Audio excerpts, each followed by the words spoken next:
Hi everyone, আসসালামু আলাইকুম। কেমন আছেন সবাই?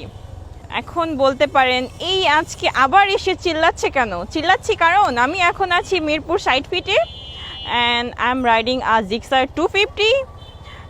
জিক্সার 250 এখন বলতে পারেন কেন রাইড করতেছি। আমি আমার মনস্টারটা রংপুরে রেখে আসছি। আমি প্রায় 4-5 দিন ধরে ঢাকাতে আছি, আরও কিছুদিন থাকবো। তো এই কারণে আজকে আমি একটা জিক্সার পাইছি, তো এটা নিয়ে আমি বের হয়ে গেছি।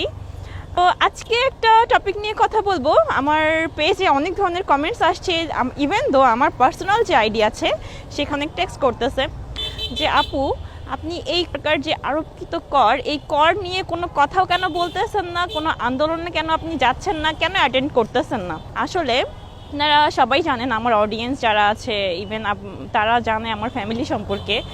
আমার ফ্যামিলি প্লাস আমার অডিয়েন্স আমাকে একটু সফটলি দেখতে চায়। মানে আমার ফ্যামিলি ইভেন আমার অডিয়েন্স দুই সাইড থেকেই তারা আমাকে একটু সফটলি দেখতে চায়। আমার মধ্যে যাতে রুড কোনো কিছু না থাকে, আমি যাতে কোনো রুডভাবে নিজেকে প্রেজেন্ট না করি। তো ব্যাপারটা হয়ে গেছে এখন এরকম যে আমি ট্রাই করি কখনো কোনো ক্রাউড প্লেসে না যাওয়ার। আমি আমার ফ্যামিলি থেকে এটা আসলে আমার জন্য একটু বাধা। তারা আমাকে বাইক চালাইতে দেয়, এটাই আমার জন্য আসলে অনেক কিছু। এখন প্রতিবাদ অবশ্যই করা যায়, প্রতিবাদ করা উচিত, প্রত্যেকটা মানুষের প্রতিবাদী হওয়া উচিত।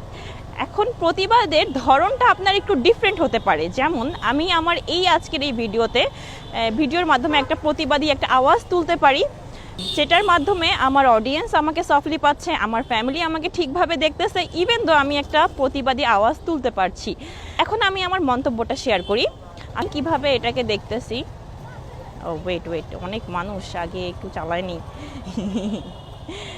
আমরা বাইকার যারা আছি তারা সাধারণ বাইকার যারা আছি, সাধারণ মানুষ যারা আছি, তারা একটা বাইক কিনতে গেলে আমরা ফার্স্টেই অন্যান্য কান্ট্রির তুলনায় ডাবল দামে বাইক কিনতেছি, ডাবল ট্যাক্স দিতেছি। একটা বাইক আমরা যখন রোডে তোলার সময় আমরা একটা ট্যাক্স দিতেছি। প্রত্যেকটা জায়গায় আমরা বাইকাররা টোল দিতেছি। একটা বাইক কিনলাম, রোডে উঠাচ্ছি, টোল দিতেছি, অনেক নিয়ম কানুন আমরা মানতেছি, আবার নতুন নিয়ম কেন আমাদের উপরে আরোপ করা হবে? এই জিনিসটা আসলেই কেন বারবার আমাদের উপরেই? তো আমি অ্যাকচুয়ালি এটা সাপোর্ট করি না। এটা নিয়ে অবভিয়াসলি আমরা বাইকাররা এই কর দিব না, আমরা দিতে প্রস্তুত না, আমরা দিতে চাই না।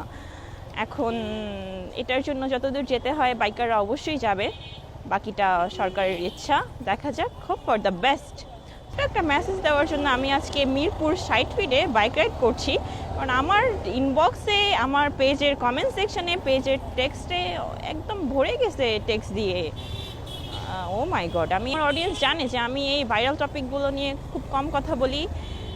নিজের ওয়েতে আমি সব কিছু প্রেজেন্ট করতে পছন্দ করি যেভাবে আমার অডিয়েন্স চায়। আমি আসলে অডিয়েন্সের চাওয়া পাওয়াটাকে বেশি প্রাধান্য দিই, অডিয়েন্সের সব কিছুকে বেশি প্রাধান্য দিই, কারণ তারা আমাকে এত দূর নিয়ে আসছে। তো দ্যাটস ইট।